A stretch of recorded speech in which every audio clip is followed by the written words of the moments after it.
So a few days ago I got into the Severn Valley Railway and gone on the Flying Scotsman. So today I'm going to be talking about how it gone. So here's some photos of how it started, of when I first saw the Flying Scotsman. By the way, I have saw the Flying Scotsman before, but actually going on it was so much better. But then I saw this really ugly modern trains. Don't know about you, say in the comments. But honestly, I could not care less about modern trains. So this is when the Flying Scotsman first came in. Oh, and by the way, sorry for how my voice sounds. It's because I have a bad mic, so yeah. So I'm going to try and talk in a more low-pitched voice, so then it doesn't sound so high on my mic or whatever. Anyway, let's get back to the actual video. So this one was when the Flying Scotsman first got here, just before coupling up to the coaches. And next thing you know, I'm on the Flying Scotsman, and we're finally going to head off to the first station on the Severn Valley Railway after Kidderminster, and that is Bewdley. And also, now I'm talking in a more low-pitched voice, it sounds depressed. Then when I talk in a high-pitched voice, I sound like a 5-year-old because how bad my mic is. So I don't know how to talk, so for the rest of the video, I'm just going to talk like this, and hopefully it's not annoying. Okay, so my voice actually sounds better like this now, so I'm going to carry on talking like this for the rest of the video. And now let's just stop talking about my mic and actually get into the video. But I don't know what to talk about now. But anyway, we got on the front coach of the Flying Scotsman. What was so lucky, because you get a number, oh my god, what am I talking about? Okay, wait a sec. Okay, so I'll just tell you about that coach thing in a minute. But look, all the people filming there on the bridge. But you know what? I thought it'd actually be more. Probably because it's the morning, and I'm guessing it further in the day it'll be getting more busy because I got up quite early to come to Kidderminster.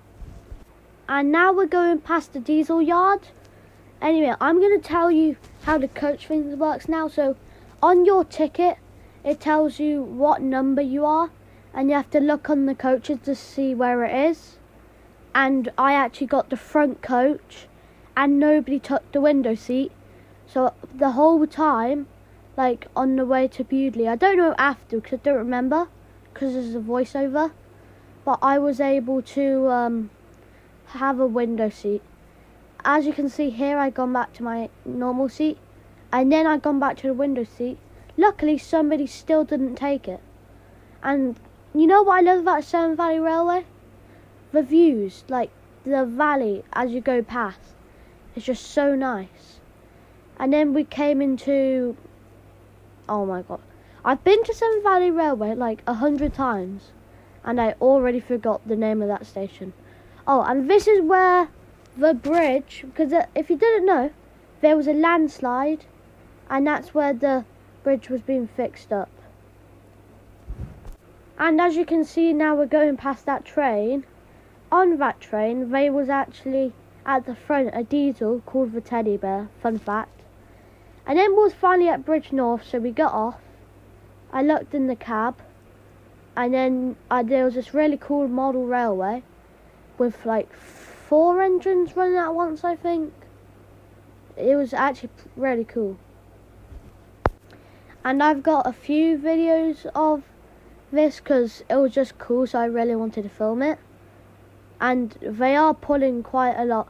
I mean, they are some strong models because they do pull quite a bit. And they look like they've been kept in good condition.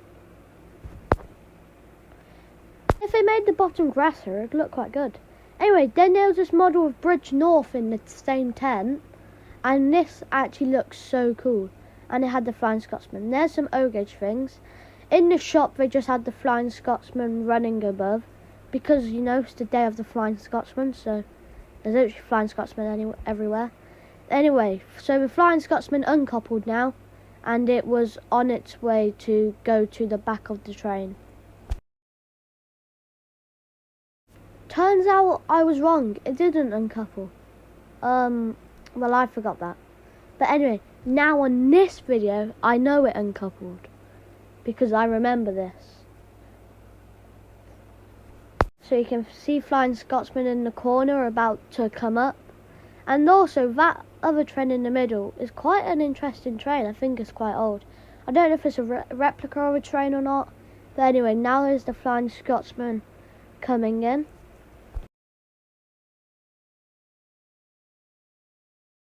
Not much more to say about this because I just can't think of what to say in this video. Because I usually don't make videos 14 minutes long. Anyway, then I was lucky to get this clip from when I was just walking. That was actually quite a nice video. And then when I was on the Flying Scotsman, I saw this diesel come back. I don't know anything about diesels, so I don't know the name of it or anything. But if you do, put it in the comments. And here's some photos of it. And then I got the man uncoupling it. And then it gone. But then you know what is interesting? I'm not going to say yet. But I'm going to say when it actually happens. And it's about to happen just now. It couples up to us. But that's not all. It doesn't go the rest of the way with us. Because I would not be happy if that was the case. Because all I would hear is the diesel. Sadly, I didn't get it actually doing it. But it just gave us. And then I looked behind me. And I realised it just gave us a shove. So we could get a good start.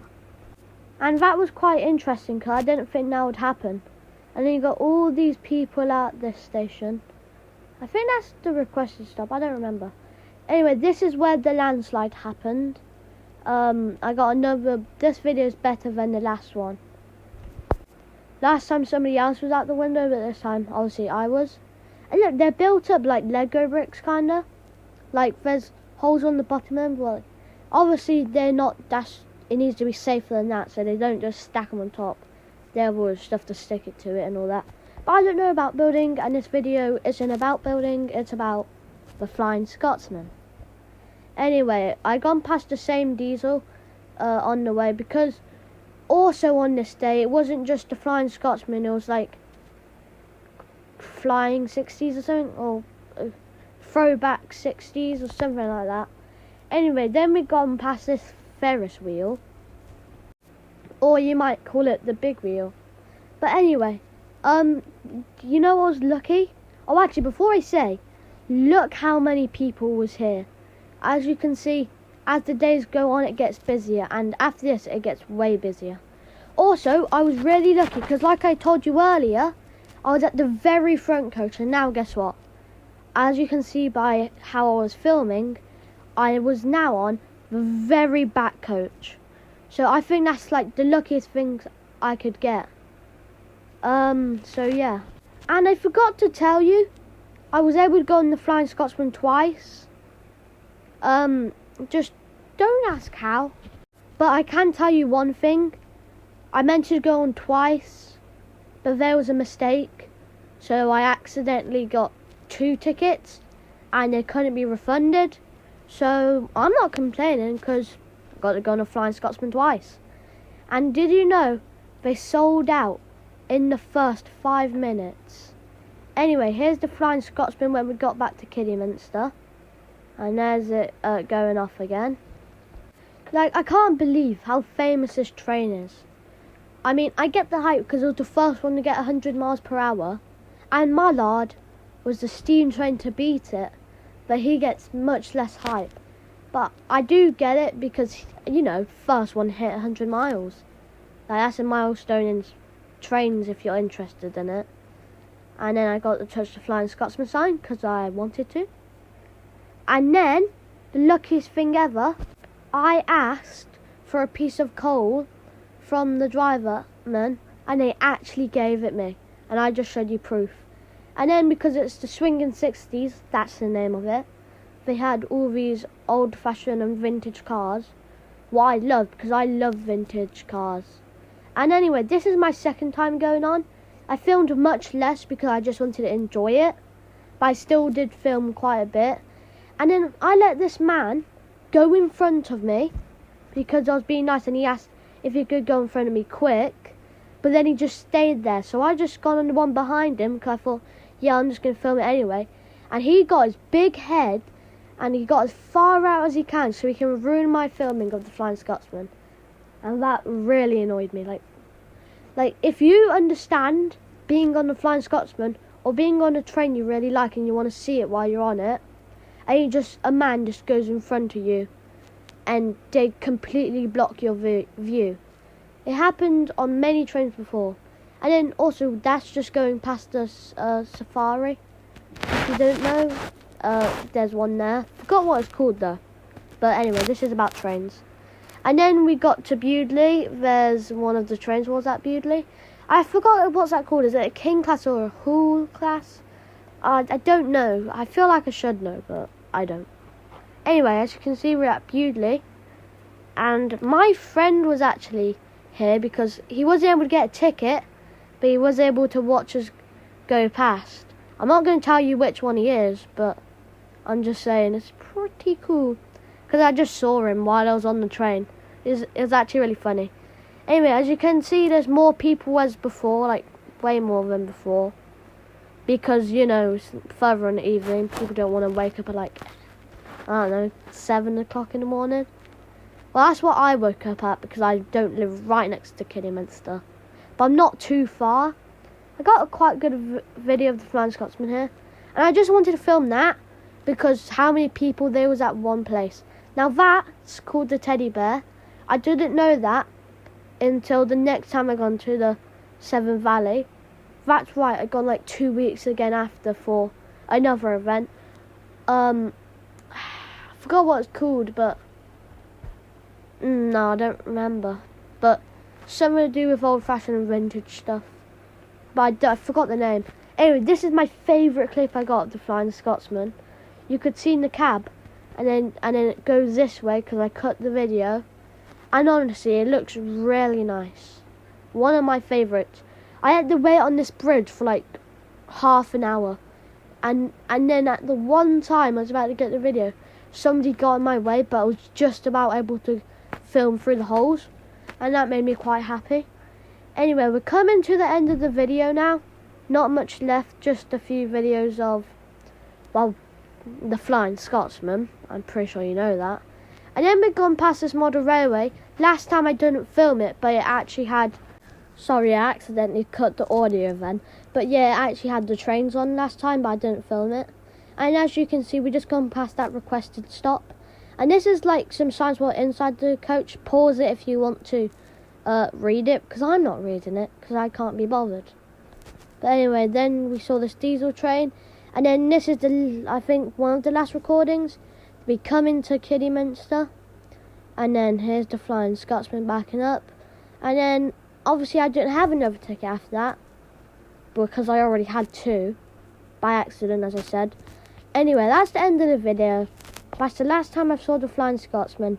And it was such a good day. If you can get it ever again to see the Flying Scotsman go on it, I recommend it. And at the Severn Valley Railway, it was so fun to go on it and see it. And then I just felt like touching this again because I just wanted to. And then just take a few more pictures.